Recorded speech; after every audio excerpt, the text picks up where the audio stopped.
Hi, I'm Andy Robertson. Welcome to Family Gamer TV. This week we're in San Francisco.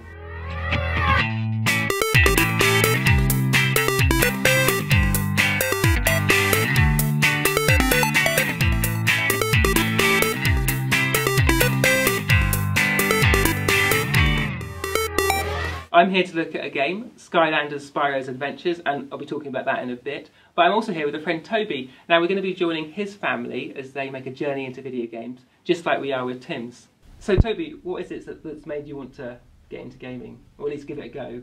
Well, I think it's probably the interest of Beth, and my eldest daughter, who I think would really love a DS. So she's not got one at the moment? No, she's played on her cousin's. What she has at the moment is a little plastic toy from the charity shop that she pretends is her DS. I think it's one of those things filled with water and you press the button. So. Do you know what game she's played on her cousin's? I've absolutely no idea. Yeah. Is it intentional that she's not got one already, or? Well, I guess as a family we've been really kind of low tech. We've had a laptop, no television. If there's this kind of growing interest in playing games, then let's much rather do that as a whole family, so to play together rather than his DS, go off and sit in your room and play it. So I know that you had some time in Limbo. Yes. Yeah. How did you find that? I mean, some people say that Limbo is quite an unusual game to start with. But I think we started with Flower, wasn't it? Oh yeah, of course. Yeah, PlayStation 3. But in the same way as Limbo being, maybe some people think quite an obscure sort of experience. Again, you know, Flower wouldn't be the game a lot of people would say this is the place to start. But for me, it is quite a good place to start because it's quite unusual and it's quite sedate. But I mean, how did you find it?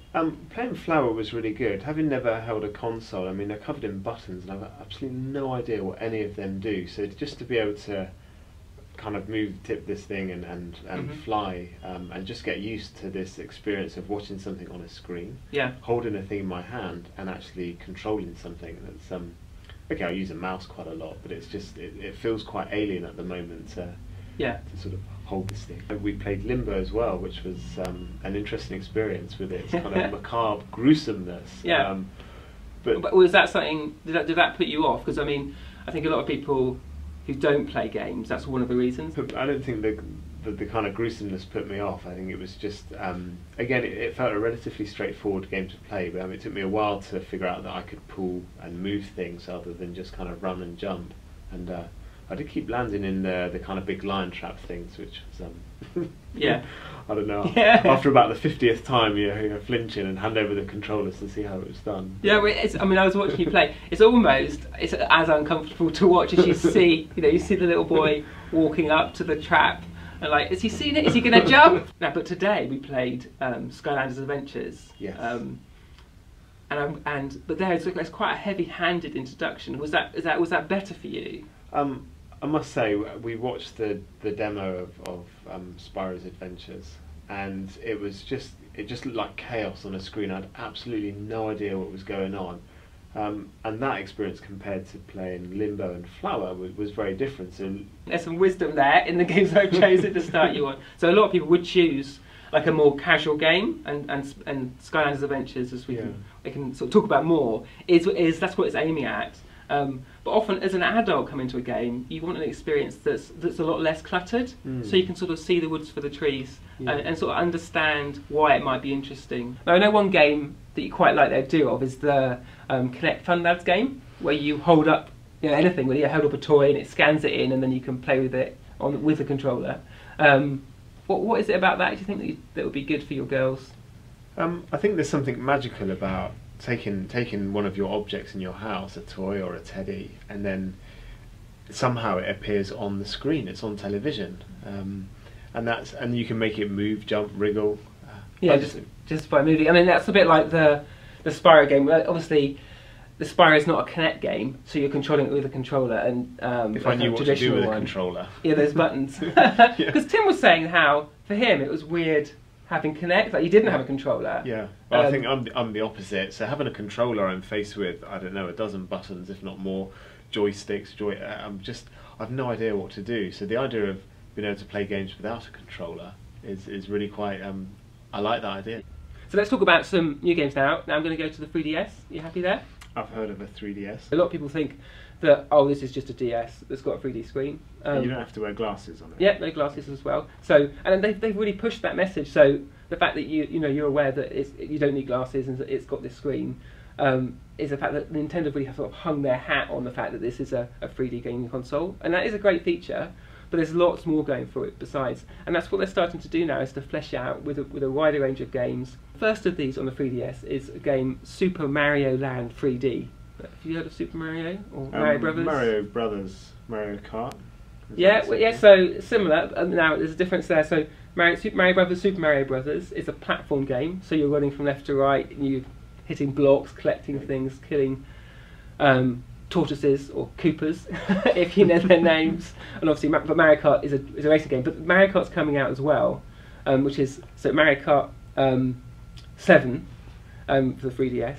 But that's not until December. But first, in November, we've got the Super Mario Land 3D. And it's a game that takes that platform sort of concept. Now, if you've played Super Mario Galaxy, or if you've played New Super Mario Bros. On the DS, it's sort of a combination of those. So the sort of creativity of Super Mario Galaxy, so the levels are all quite imaginative, each one's a different challenge, but it works with the 3D aspect of the DS. So there's a lot of depth puzzles, and you've got to make jumps. And that was always a problem in the sort of 3D games, 3D Mario games, is judging when you're going to jump from one block to the next, because if you miss it, you've lost a life, you're going to have to start the level again.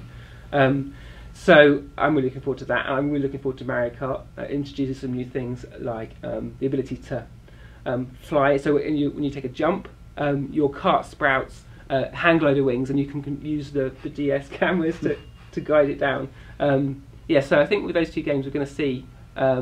It's just really nice to have more things to do on the 3DS. So how come it takes the actual games, the game developers, so long to make games that actually work on the devices that they've created? Well, there's a couple of things going on, I think, and on the 3DS there's a sense that sometimes Nintendo will hold back the best games because they want to spread them out through the life of the console, because it gives it longevity. So if you know that you're going to get a Mario game every year, it's going to keep you interested in that. And so what they're doing here is actually trying to say, we want to really get this going quicker. So they've brought two really big games out in a really short window, which is quite interesting. So it's sort of make and break stuff for them. But I think where that's more true is with the Kinect games. So the first sort of wave of Kinect games were basically pretty simple, and the novelty was just using your hands to control the game. But we've got these second wave games, as some people are calling them now, things like Disneyland Adventures, where you can explore a recreated Disneyland park. It's more like an open world game, so you can go wherever you want. Okay. So navigating in 3D rather than just keeping things on rails. There's a Star Wars Kinect game where you can have a lightsaber fight. And there's dancing games, which again have improved. So a really popular one when Kinect launched was Dance Central. So it tracks how you're moving. Right. So maybe something you might want to do. Maybe my or girls. Is that more for the girls? I think maybe more for the girls. Or maybe for Mary. Maybe. Secret camera. So the second time round, they're releasing the sort of updates to these. And for example, on Dance Central 1, you could only dance with one person at a time. You could take turns, and it did quite nice multiplayer modes, but it was in turns. Whereas Dance Central 2 not only has more songs and sort of more moves, but you can also do two players simultaneously. So basically, as the developer understands the technology better, and also understands how the player wants to interact with the technology, they just can make better games. That sounds good. Look forward to trying some of these out. Yeah, well, yeah, you're not escaping, you're going to be. That's all we've got time for from this week's San Francisco Family Gamer TV, but we'll be back with more soon.